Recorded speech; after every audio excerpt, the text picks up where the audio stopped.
Back like we never left, BDA, and we're here for One Piece chapter 1011. But now we gotta talk about it, okay? Because after reading the chapter, I went on Twitter and I've been seeing mixed reactions. So I guess it's time to give mine, right? I'm not sure how people are gonna feel about what I have to say, but that's just how it goes sometimes, right? But we're not gonna delay anymore. If you're here for the first time, make sure to subscribe to the channel. I would certainly appreciate it, and that certainly helps the channel. So go ahead and click that button, but let's talk about it. I expected some Kid and Killer versus Big Mom moment in this chapter. It seemed like that's where it was trending, and that certainly happened. I didn't expect Big Mom to create an entirely new homie. I mean, I guess it was possible, but I thought she was going to, at some point, you know, combine the powers of Zeus and Prometheus to kind of make one giant homie. Now, that could still be true, but what we see here is Hera, who is the wife or sister of Zeus. So seemingly she seems to be a bit more powerful than Zeus because she decimated the floor where,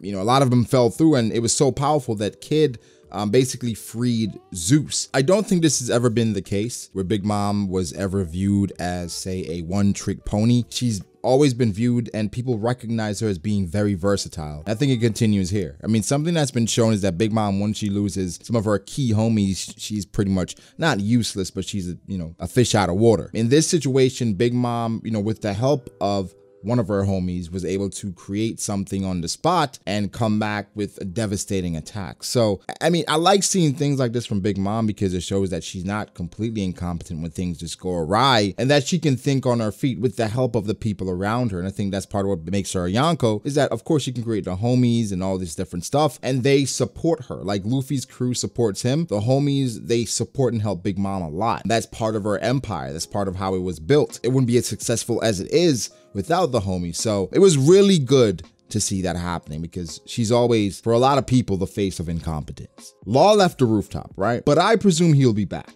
Like, Law will be back to the rooftop at some point. I think for right now, he understands that the people that were there, including Zoro, they couldn't contribute anything to help Luffy at this point, especially based on what happened or transpired in the last chapter with Zoro. He's done for right now. So Law is removing them from the battlefield and also getting Zeus out of there, right? But Big Mom, she's already come up with a counter to not having Zeus. So, I mean, but Law, using his smarts, getting them out of there, but Law will 100% be back on the rooftop. I believe that completely. We now see a face-off with Luffy and Kaido. And initially when I saw this face-off, I'm like, oh man, I'm not sure what's gonna happen here. Is Luffy truly prepared to face Kaido 1v1? I mean, it seems like that's where it's trending. I had mentioned that some people did not like where this was going because the jump seemed too, I guess, steep. I'm gonna say this. Yes, you could point out different ways in which Luffy should not be able to compete with Kaido. And how much Luffy has grown in the past month seems to be just astronomical. But there are things that always shown in the story and ways in which he's used these specific things to get Luffy to this point. It's not really quantifiable. I mean, coding your attacks in Conqueror's Haki. No one understands exactly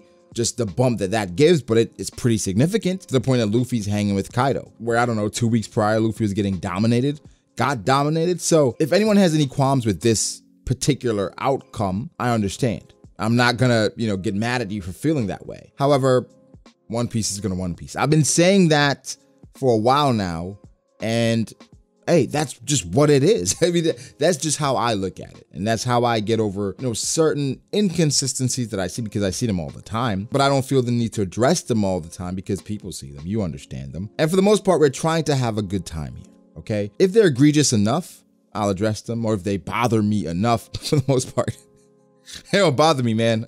They don't bother me, especially when the rooftop has been going crazy as it is. It is what it is. And this with Kaido versus Luffy and the jump that Luffy has made, it's kind of insane that Luffy's right now prepared to 1v1 Kaido after a couple of chapters ago, they were saying, we got to separate them, man. But Luffy did not discover the way to coat his attacks in Conqueror's Haki. He's discovered that now. Does that make him Kaido's equal after Kaido's been traversing the seas decades after Odin told him to get stronger? And now Luffy, after a couple weeks and just learning this new technique, he can counter Kaido equally? I don't know. I mean, it's weird, but One Piece is gonna One Piece. Luffy's gonna grow, and that's the story. So it is what it is. Now, Conqueror's Haki and that entire process, I would be lying to you if I told you I understood every single inch of this, because since the chapter came out, I haven't had much time, or last chapter, I haven't had much time to really delve deep into researching and talking about Rio and Conqueror's Haki, so I'll do that. Like we talked about it for brief moment after the chapter, you know, a bit reactionary. But we're gonna get more deeper this week because I hear it's a break coming up because of Golden Week. I'm not sure. I hope my sources are wrong, but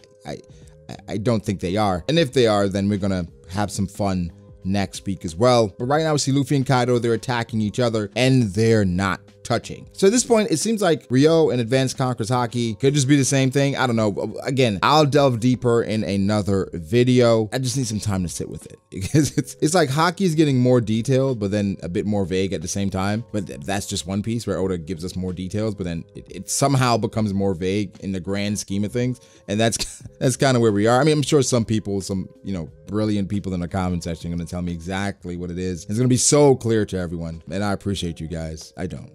You're annoying. But no, there's some people that approach the situation a lot more, you know, in a friendly manner where it's not as condescending. Like, how can you talk about the series and not know this, Brago? Who are you? You shouldn't even leave. But yeah, we'll talk about it, okay? We go back to Kid and Killer, and I really appreciate moments and scenes like this because it gives us the Luffy and Zoro moment thing, but with Kid and Killer, which shows that their relationship is pretty much the same, right? Where Kid, he's the leader and he does things, I mean, a bit more calm than Luffy would, where Luffy's just taking off. Kid is doing a bit more thinking, and Killer, of course, is analyzing with Kid. They happen to run into Snitchman, Hawkins. And he's still spouting the same nonsense. I thought Law would have cut him up well enough for him to understand that everything isn't about probability. And it seems like he's still going about things the way he normally has, which makes sense. That's how he's been doing things. And he got this far doing it. But Kid and Killer, he said, it's extraordinary that you escaped Kaido or lived through that. But I'm still gonna operate the way I operate, and it's a 92% probability with telling the Killer that he would win. And it was just like, Hawkins, at what point do you come to the conclusion that, you know what, I'm going to go against my predictions? I don't expect it to happen overnight, like Luffy getting to Kaido's level. But at some point, I mean, it should, especially if Killer overcomes this, where Hawkins in his mind, or based on his probabilities, has a 92% chance of winning, where some people are like, okay, this confirms power scaling. It doesn't, in my opinion, because I think Killer is going to hold his own pretty damn well. But again, the Luffy and Zoro thing where Kid just went on and let Killer handle it, which now we have Kid, he's going after Big Mom. And speaking of Big Mom, some people are saying what happened in this chapter with Big Mom is egregious. Is it egregious? I don't know. I think, okay, let's just get there because I'm jumping forward a little bit. All right, so we're back to the Nami, Usopp, Page One, Ulti, that whole thing, Tama, the Kibidango, where she's trying to rally the troops and convert people to their side. Now, something this chapter did confirm is that the Dango only works if you've eaten some Smile, which, thank you, God. Because if it worked on just Zoans overall, I mean, Oda, like, I understand trying to do the go thing and have Tama be the central focus and have her control actual Zoans, that would be insane. I'll skip all the theatrics and we're gonna jump to Big Mom, right? And Big Mom, apparently, for kids under 10, she goes to mothering mode, where the big mother, she is really concerned about Tama. Now, okay, she remembers everything that Tama did for her in Okobori Town, where the food she ate, all this different stuff. I guess I was viewing just the way amnesia was working a bit differently, whereas when you have amnesia, you don't remember anything that happened while you had amnesia. But I guess while she had amnesia, all these things she experienced happened, then she got her memories back. It doesn't necessarily mean that she would lose the memories that she gained while she had amnesia, right? Where, you know, in my mind, I don't know why I thought that she would forget everything that she did while she was Olin. She remembers everything. Now, the mothering mode thing, I think as a concept overall makes sense with Big Mom's character and her being the big mother. Not necessarily how she treats her kids from what we've seen, but it says for kids under 10. We haven't seen Big Mom interact with that many kids under 10. I mean, for Tama, when she was Olin, it was a very good relationship. I wonder if that's why she was so cool with Chopper, because Chopper looks like he's 5 years old. I don't know. The mothering mode thing doesn't bother me in a vacuum, right? Where, okay, that makes sense in my opinion with Big Mom's character, but I don't like it. I don't like it. And the reason why I don't like it is because it's doing the thing.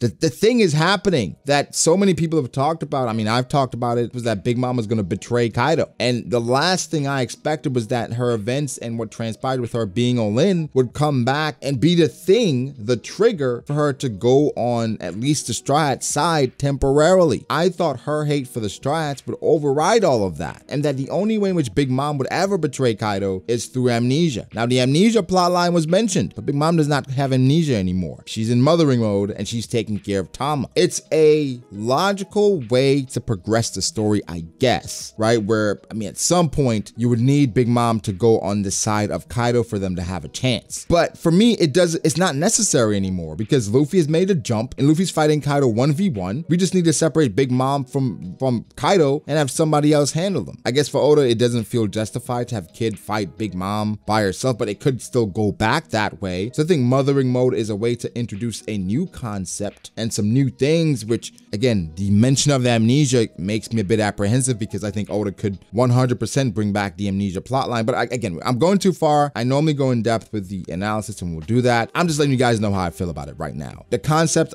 makes sense with the mothering mode is Big Mom, and we've never seen her really. I can't think of her interacting with kids under 10 per se. However, I don't like it because of what it could blossom into, right? It could turn very, very bad. And we saw in this chapter, page 1, and it seems like she's using Conqueror's Haki. That's something we might have to address. Of course, I know a lot of people talking about future Conqueror's Haki users. We're going to talk about it. Going forward, if someone has Conqueror's Hakis, or just going to have them know the ability and the way to coat their attacks. Of course, Kaido said only a handful of people can do it, but there are not that many Conqueror's Haki users that we've come across. So, I mean, I don't know. We'll talk about it, guys, but give me your thoughts. How do you feel about all this? You guys know, but give me your thoughts. Make sure to like the video if you did. Subscribe to the channel for more content like this. Follow me on Twitter at BragoDAce. Follow me on Instagram at BragoD.Ace. Thank you to my patrons. I appreciate you guys so much. Guys, like, subscribe, and I shall catch you in the next one. Peace.